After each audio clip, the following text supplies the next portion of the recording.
So welcome everybody back to Velo Sound. Yes, you see correctly, it is not our regular interview Sunday, but we thought we give you a little special once again every once in a while. And we have a very cool record that we review. So if you watch this on YouTube, you should also go to our normal website and check out the review that I wrote on the record by these three fine gentlemen, plus a few others. So I'm very, very happy to have Besra here on the show. Thanks, guys, for joining. Thank you for having us. Thanks. It's great to do this. Yeah, it's a pleasure for us. And before anybody is confused, you might say, who of you is who? And I will not try to pronounce those last names, forget it. But who is who and who does what in Besra? I'm Hannes. I handle the vocal duties as well as keyboards. We do nowadays have an actual keyboard player, but we do both kind of do keyboards. But yeah, I did all the keyboards on the record. So, but mostly, yeah, vocalist and lyricist, I guess. And also a sound engineer. Sure, yeah. Hannes recorded almost everything on transitions, so yeah. jack of all trades. Yeah. So next in line. Yeah, my name is Ville Kaisla. I'm the drummer. Well, I play drums mostly, but I can't play any guitar, or I can't, compose songs, but I guess I have a role in production as well, or let's say that I have many opinions. And I also do a lot of visual stuff, so everything you see, it's somehow gone through me in a way, music videos, cover art, our social media like presence, everything like that. So I love to do that also in our band. So yeah, drums and visuals. Yeah, and I'm Johannes. Maybe you can pronounce that. Johannes, yeah, I can do that. That's like my middle name. I can do that. That is cool. Great. Yeah. Well, and I play the guitar, and I do some riffs. Well, that's like what a guitar player normally does, right? Yeah. Yeah. So let's first one of our main composers, if you will. Yeah. So he's being modest as a Finn. Yeah, I can see that. But let's go back. I mean, like, for a few people who are watching this, Besra might be a new band, but if I remember correctly, you've already been together for several years, isn't it? Yeah, that's true. How long has it been since you started this? It's like, it's how you want to think about it. I think we started, like, the roots of this band started already, like, I would say 2011 or something like that. And if you want to go into it now, I don't know, but I can tell you a story. There was this me and this other drummer who wasn't Ville, and we started out like I had some songs, and we started playing out together, and we had different people playing the bass, and a few guitarists, and at some point Ville joined the band, and then we had many guys who play with us, but I guess it just didn't click that well. And then when the other guitarist Ville joined, and Pekko and Hannes, and then that's when we really started the band. So it's kind of hard to say when the start was. Yeah, but it was just named Besra when we were all together. So I guess a few years before the first album. So although some songs were already done before that, right? Yeah, basis of it. But yeah, it's been at least over 6, I'd say. something like that. So yeah, we're not a young band. We're just unknown. Well, that's why we're here, right? We're here to change that. And you know, I'm not sure, but does Besra, the name, have a certain meaning? Because I mean, obviously I can't speak any kind of Scandinavian language, so No, not really for us, at least, I would say. I think it just sounded cool. Yeah, it does. the idea was to have something that would fit the music, Mhm. and a band name with just one word. And somehow that we all liked it. So I think it's a sparrowhawk, yeah, if that's what it. Yeah, a sparrowhawk, like a bird. Oh. And if you Google it, it's the a GTA fighter jet pictures that you get the game. Okay. So, Okay. but yeah, it sounded cool. So I think that was why we chose it. Yeah. and I think it's a common name of a person in India. Yeah. Yeah. And it's also a place in India somewhere. So that's one place where we could travel someday. But yeah, Make a pilgrimage or something. yeah. Yeah, Besra playing in Besra. That would Yeah. be cool. Actually cool. Yeah. So you know, I mean, like there are always those labels for bands and genres going around. But would you feel offended if anybody called you a post-metal band? Or do you say like, okay, that's totally fine? I don't think we would feel offended, but since in some ways we fit in that box, but in many ways we don't. So I think we have trying to be. We've been trying to avoid using the word and kind of come up a new genre or a box to go along with. It's been hard. I don't know, thoughts, Johannes, about that. Yeah, I think it's something that we've been discussing about quite a lot, maybe too much even. Yeah. It's true what you say.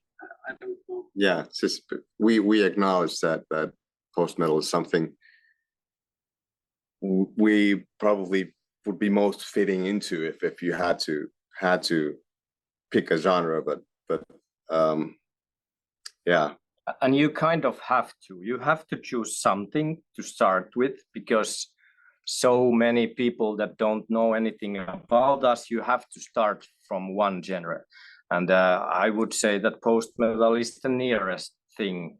And I usually like to add the progressive word there, because we have a lot of like progressive elements, but we definitely are not a progressive metal band, but a progressive post-metal band, maybe. But of course, I really would like to just like give the listener an option to, do the judgment.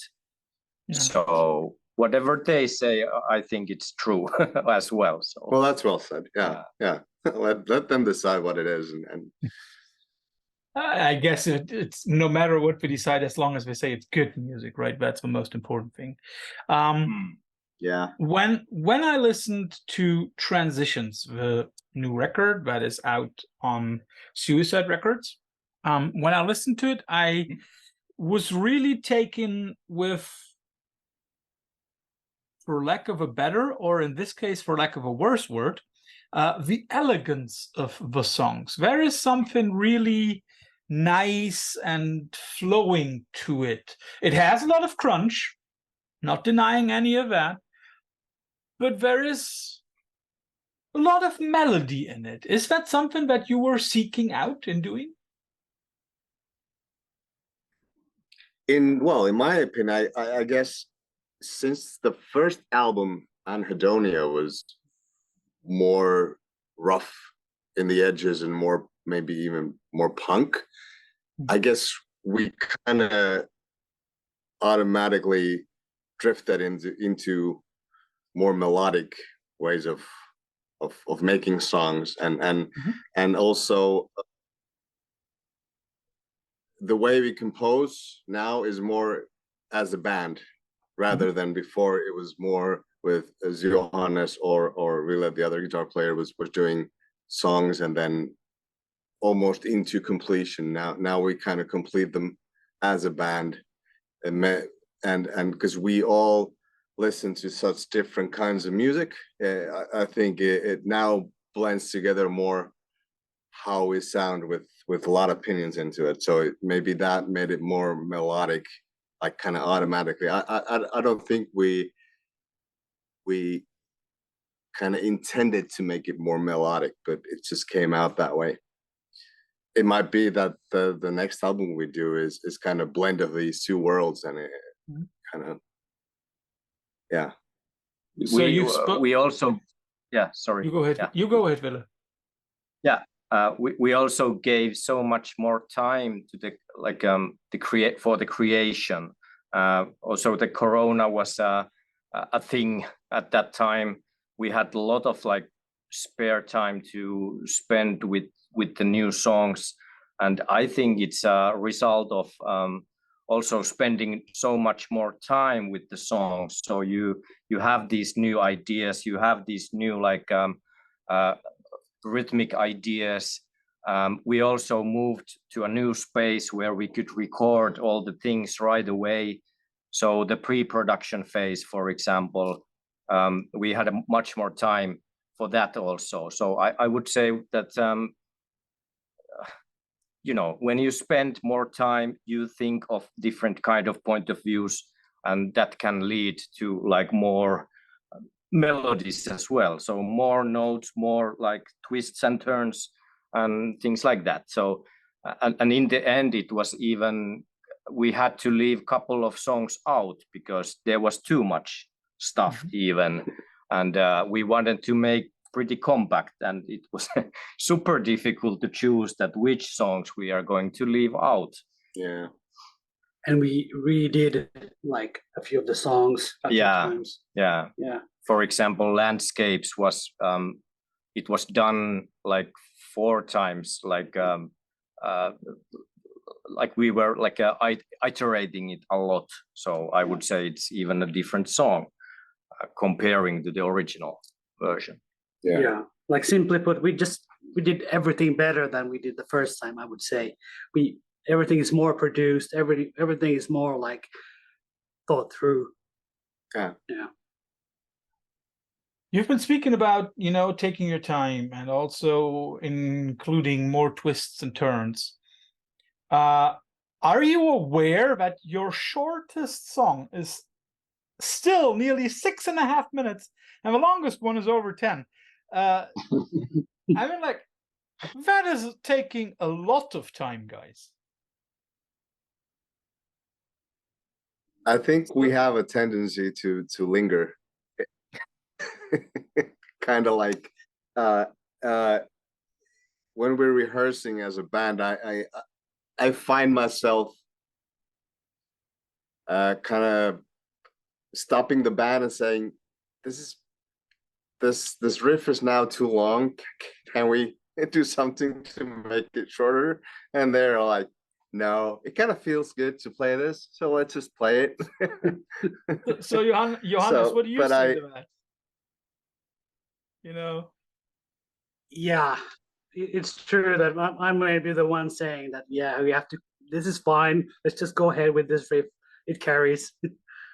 Yeah, but I think we also had like discussions about like, now we really want to make like a bit shorter songs, and maybe not basic song structures, but something towards that. But it always ends up that the songs become longer and longer, and it just, I think it naturally goes that way in this kind of music.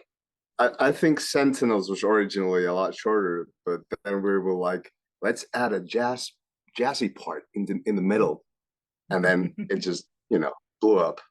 Yeah, again, 7 minutes. Yeah, but I can see that, and I think that's also something that I meant with like the songs are really elegant, they're flowy, so it doesn't really feel as if after 6 minutes you've spent 3/4 of an hour listening to one record. It does not feel that way, and that in itself is, to me, already an achievement. You know, it's Thank you. really well constructed. Now, let me ask it this way. You know, some of the songs are really long. Have they also been long in the making? Well, actually, the longest song, we created that in the studio. So I don't know if that's a good thing or not, but well, the oldest song is something like 5 years old. It almost made to the first album, so we started from that. And as I was saying, we kind of like do a couple of renewals to that. So I would say that was the longest journey creating a one song, so 5 years. But I would say that when we have had the like composing phase going on, I kind of remember a moment where we started to, get into that speed, and then like one song, two songs, and three songs were all like made in something like a couple of months, and then we were like, whoa, that now we already have the whole album ready. And as I mentioned before, we even had to leave a couple of songs out. So yeah, we had this really super like creative phase at some point, if I recall right. But Yeah, and we did use some time in the production phase to kind of think over the songs, and because we were aware that they were all very long, so we used some time to think over if we would, made them be able to make them more compact and in that way, and we did in some songs. yeah, Cut something here and there, and like, but yeah, the longest song is Cries and Lamentations, isn't it? yeah, And that's also the newest song, since Yeah. it was created in the studio, but that we left that in as a kind of a more an artistic piece. yeah. Mhm. We let it flow in the studio. So Johannes had a couple of riffs. You said that your drums suck in this song. So Hannes said that you have to rethink them, and you showed me how I should play my drums and all that. And then we immediately recorded after I like had your ideas into my like drums, and that's it. And then we do a couple of improv like parts there as well, and it was done after that. So I'm really happy how that turned out. But yeah, it's to basically short answer the question is no, actually the newest ones are the longest ones, since we didn't give them that much time to think. We just let them flow, and then it came out how it came out. And then the older songs, I think we have produced more to be more compact. Well, in our world, compact. Yeah. Length or shortness or brevity is not always, a measurement for good music. What is interesting about the record as well is, you've said that Besra is, you wanted to have something that sounded cool, that was one name or one word, sorry. And then you have 4 tracks on the album, which also are only one word. Sentinels, Sanguine, Landscapes, Valor. And in the middle and at the end, you have all of a sudden have songs with 3 words. That is not concept. That is just coincidence, right? That's all my fault. Okay. But yeah, but I don't know. I feel that naming songs in a really artistic way kind of might come out to be too artsy, or I don't know how to explain it, but I feel that if I'm if we're doing a live show and I'm saying the next song is called, I don't want to say the next song is called "How I Buried My Feelings into." Yeah, and, like the and Red took them Sparrow out, and titles, then- right? Yeah, and then flew away, and so I kind of feel like next call is called Sentinels. Let's do this. Yeah, that's So. true. That's true. I'm just thinking about Josh Graham standing on stage and saying like, okay, for a Red Sparrow song. And so okay, the next song is blah blah blah blah blah blah blah blah blah blah blah blah. Yeah, I know what you mean. I know what you mean on this. To get it right and to clear that up for me, so the record was recorded at Roadhouse, whatever it's called. I don't know, for studios. Was that the same session in which you also filmed the live session? It was a different session, the same space, but a different session. I think the live thing was shot after our recordings. Yeah. We had the album ready and we were hunting for a label. Yeah. And we wanted to do something to keep us on the map or do something. And then we had a good kind of, because we just recorded everything in that space, so it was easy to set up the mics again and just do a live thing, just get the cameras in there.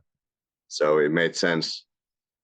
The studio is me and Villas and two other guys, kind of hobby endeavor, small business thing going on there. So we kind of do whatever we want there whenever we want, almost. So it's really cool, and it made sense to make the studio live, right? That same space. Definitely did. Ville, did you then also cut that video in the end?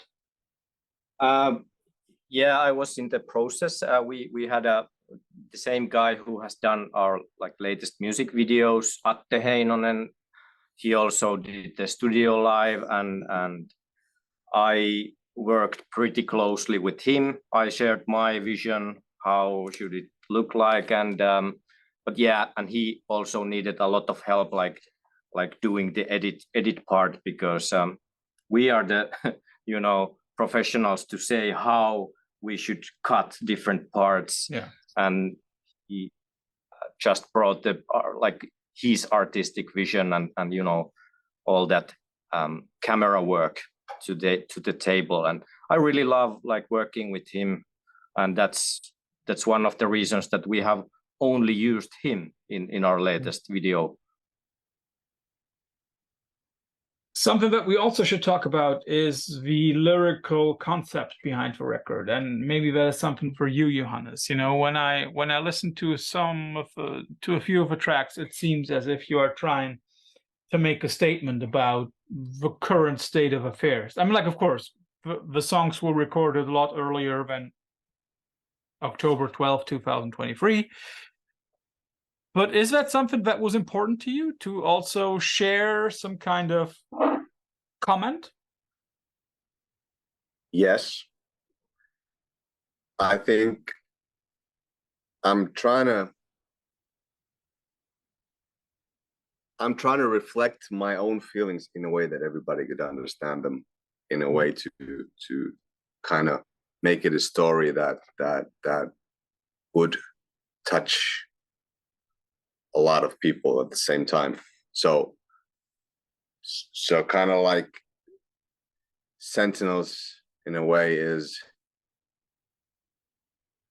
I'm reflecting my feelings in a way that I built the story to be more about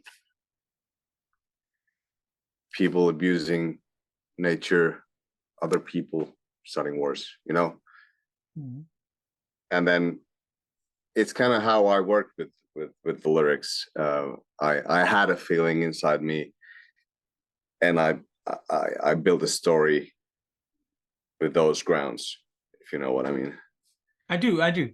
So what is your opinion not on certain specific aspects of a current state of affairs, but how do you see mankind in its development right now? Are we regressing or progressing?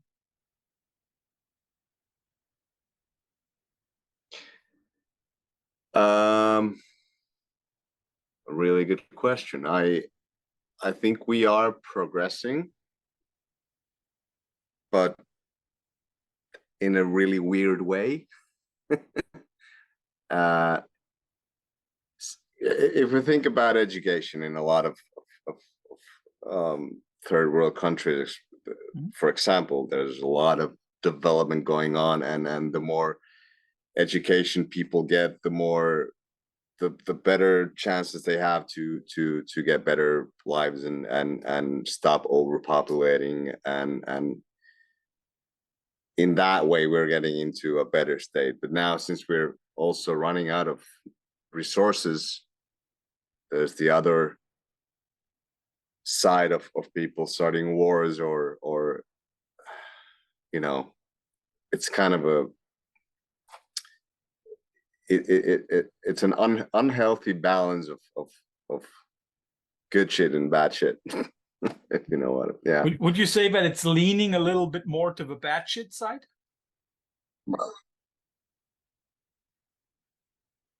At the moment, yes. And there are still good stuff happening in the world, but there are so much weird stuff going on that maybe our attention now is on the bad side of things. So yeah.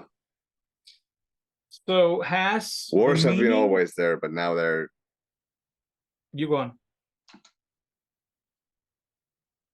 Yeah, like wars are happening all the time. We had a really good period of I don't know, peace, because there's been wars all the time, but now it's so close to us. Maybe it's more in our face. But I wouldn't say I'm more concerned about this planet than its people. So as the songs were already recorded several months ago, has any of those songs by now gotten or taken on a new meaning to you?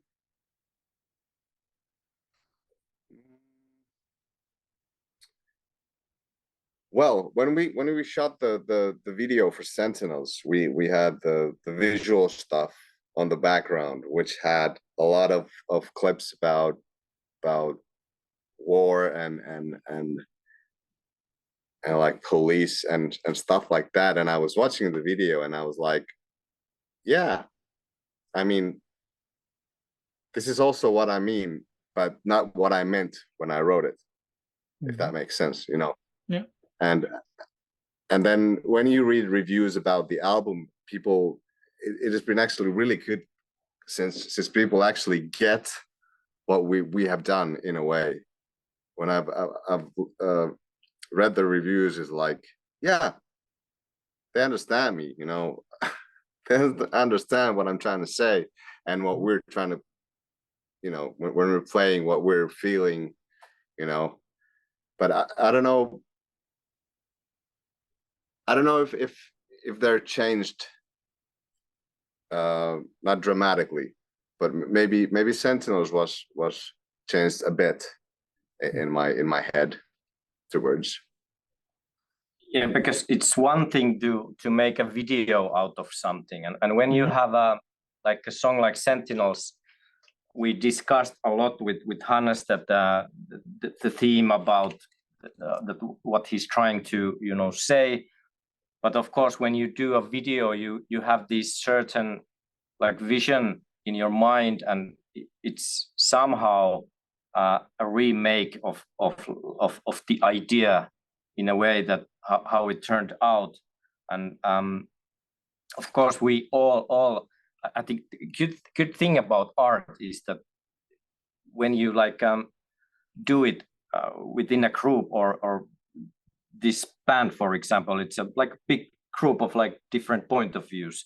I think the cool thing in that is that we have these little like changes in the point of views, and that's why I took the media quite heavily to the Sentinels, and I try to view this the team from a media point of view as well. So how we are like seeing things from like television or internet or all that, and how that is changing our opinions as well.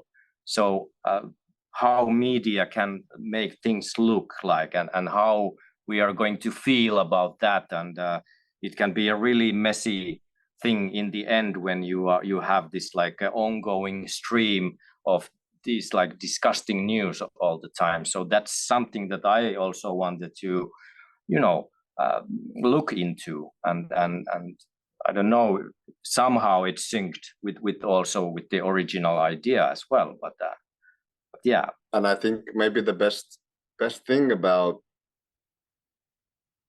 the songs and the lyrics is that people can also make their own minds on what's it about, what's the story about. Because first of all, I don't want to reveal everything in my head. I'm always kind of leaving something open for people to decide what does this mean. Yeah. I remember when Prison Without Locks was first, we recorded the vocals, and our bass player called me and asked if are you all right, or do you need help or something? And I was like, I'm okay. It came from my head, but it's also theatrical. It has also all these theatric components that eventually make a story of something. So and Johannes, how does it feel for you when the guys then fill the riffs that you have so humbly provided, when they fill the music that you wrote, when they fill it with such big ideas? Well, I can say that this whole theme transitions, I think it really suits the music and how the album ended up. It kind of like, it could be so that the lyrics were written first and the music afterwards. You know what I mean? Mm-hmm. That is also a bit transiting, going forward, moving, changing. So yeah, I think it really suits it well. I'm not sure if I answered your question, but You did. Is this record also like transitioning Besra from the first part, from the first record to the next? Because you've said like the first track is basically the oldest, the last track is basically the youngest. So is it like covering all the years in between? Is it your transitional record?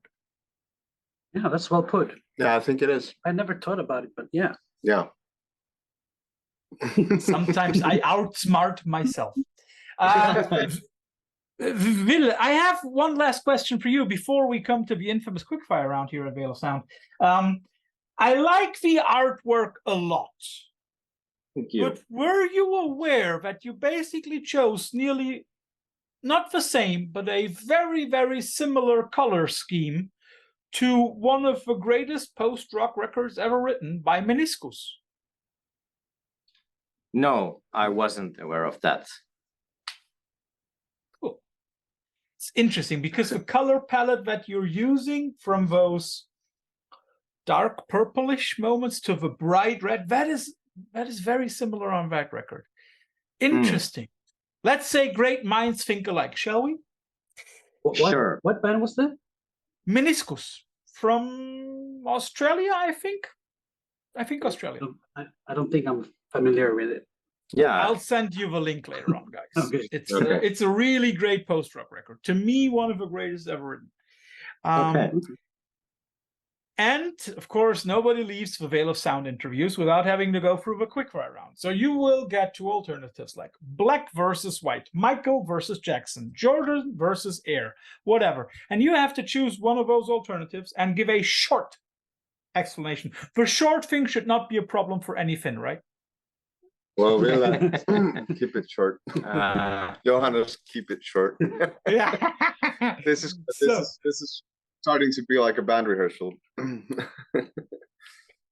Let's start. You've just mentioned a video game, you know, GTA, you've mentioned that one. And I'm not sure if any one of you is a gamer, but which classic video game would you be playing right now rather? GTA, Grand Theft Audio, or Final Fantasy? GTA. I've tried to play Final Fantasies, but I like those kind of games, but for some reason it never clicked. Mhm. Robbing cars was more fun. Your turn. Sure.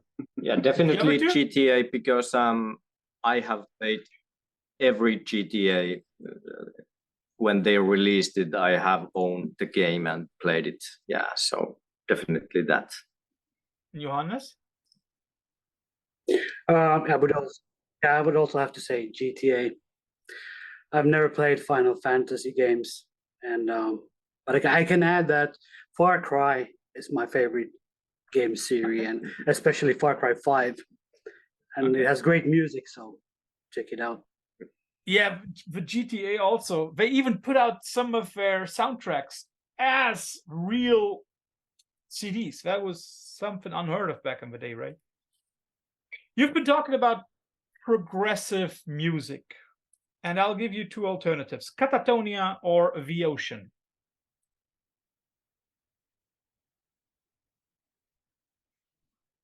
It's a tough one. I know. We They should say The won't get Ocean, any easier. I can already but assure you, I they would- will not get any easier. Yeah, I still say Catatonia because it's more of a something that I've actually been listening to a lot way back. I'm going to say The Ocean because I have been listening that a lot lately. But let me say that I wasn't that familiar with the band, let's say like 2 years ago, but now I have been like listening them a lot. So because one of my like I have a good friend who's like a The Ocean maniac fan, and she said that you have to listen all these records, and I've been listening now all the records, so that's why it's in my list at the moment. So yeah. I would say Catatonia. It just has been an important band to me, especially before. And although I think that we've been compared quite a lot with The Ocean, all this new record has. But anyway, Catatonia is my answer. When looking at The Ocean's discography, I mean, there are similarities between the last two records or last three records that they put out and your record. I can see that. Let's get a little harder. Reach versus Refused. Some Swedish hardcore guys. Come on. Refused. More in my taste of, I guess, if we go a bit more melodic in that way, and more maybe more hardcore, right? Yeah, Refused is my answer. Again, something that I've listened just more. Definitely Preach. Johannes introduced Preach to me, and when I heard their sound, it was something that I haven't heard before. They somehow managed to create this like evilness and somehow rawness, but still have these like quite interesting melodies. And first time I heard that, I fell in love right away. So yeah. Johannes? I've seen both bands play live, and they're great bands. But Breach is my, like, if I would have to say, like, all-time #1 band. It is nothing can top that in my point of view.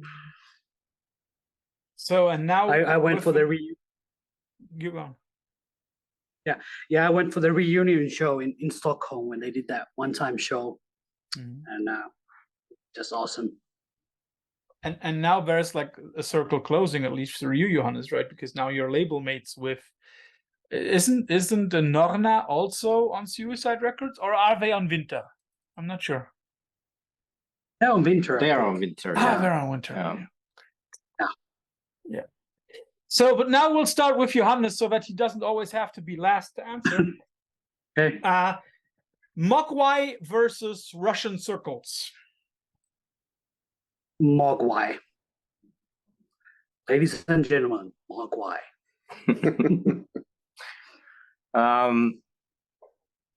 I would say Russian Circles because they had a kick-ass drum sound. I really love the drumming on Russian Circles. So as a drummer, I have to choose Russian Circles. Tough one for me. They generally have a great rhythm section, right? You know, like when you listen to the drummer and to the bass player, that's like some tight shit. That's true. Yeah. But sorry, Hannes, I cut you off. Yeah, kind of tough one for me since surprisingly I'm not, well, I've listened to both of them, but not a lot. I know what Villa means with the drum sound with Russian Circles, and I like that too. So maybe I'll choose Russian Circles just because of that. Something easy in between. I hope that you're as movie nerds as I guess you are. Anyway, those two are classics and mafia movie classics. Goodfellas versus The Godfather. And only Godfather 1. And starting from me, Yes. Godfather. Yeah, it's just legendary movie. I can't say anything else. I'm going to say Godfellas because I want to be a bit more underground. Yeah, good. I'd say Goodfellas for me too, because it's I think it's more of a kind of this spice guy. This more Italian like maybe it's kind of like Sopranos in a way, but you know, and that's a good series. So yeah, that's my answer as well. The last one, the two god-like bands in post-metal. And Johannes, you will be first with that hard one. Neurosis versus ISIS. Yeah, that's a tough one. I know. Do I have to choose? Yes. Yeah. I think Times of Grace was the record that I got into with Neurosis. We loved it. That was in the 90s. But maybe then Oceanic from ISIS was their record that really influenced me. Maybe I would say ISIS, and especially Oceanic. That was also my first. No, my second encounter was a great album. Ville. I have to say ISIS because I wasn't able to see them live. I saw Neurosis, but ISIS, I didn't had a chance to see that. And it was also one of the first post-metal bands that like got me into this genre as well. So a friend, again, not the same person, but said that you have to listen to this band called ISIS. And I was into more like black metal and death metal back then. And I found a new world through ISIS. So it's a meaningful band for me. Honest. Wouldn't it be great if there were a band called Neurosis? That would be No. both of those bands. No. You have to choose. Okay. I guess then Neurosis, because also in my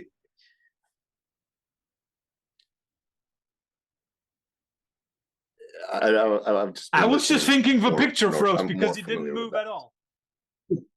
Yeah. Can you say that? Neurosis, yeah. Okay. Yeah. So to make Ville a little jealous, one of the best packages out of the 7 times that I've seen ISIS was Delek first, Jesu second, and ISIS headlining in a church in Cologne. God damn. Wow. Yeah, I'm 7 an old times. fucker. 7 times. That's a lot. I have seen Dalek, and it was like super cool gig here in Turku, but yeah, I'm a bit jealous now. You know, that is the one benefit of being an old guy, right? You know. Yeah. I've played with So- Dalek. You played with that. Yeah. You've Yeah. played with Delek. That's cool. So, But with and the- by the but way, if anybody at the wants to same find out show. more about Delek, hit our archive. We have, as strange as it might sound, we have an interview of Delek here on our channel. So, Cool. anyone? We also have an interview with Steve Fontil here on our channel. So, yeah, you can also check that one out. So, folks, thanks for all the interesting questions. Thanks for all the details. And for everybody out there, listen to Transitions by Besra. A really, really good record. If you like the ocean, if you like the ocean's progressive side, then that definitely is something that you should check out. If you like what we do here at the Veil of Sound, then give us a subscription here on YouTube. Go check out the review that I wrote for Transitions on our website. There you can also find information on how to support us a little bit more via Patreon. And well, the easiest way is, of course, be a friend, tell a friend. And now one of you guys gets the chance of final last words.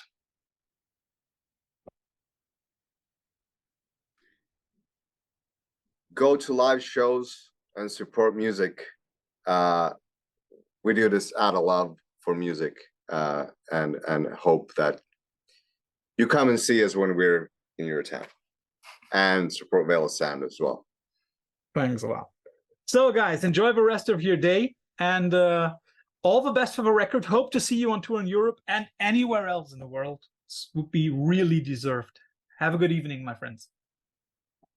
You too. Thank you Thank so you. much. Thank you. Thanks for having us.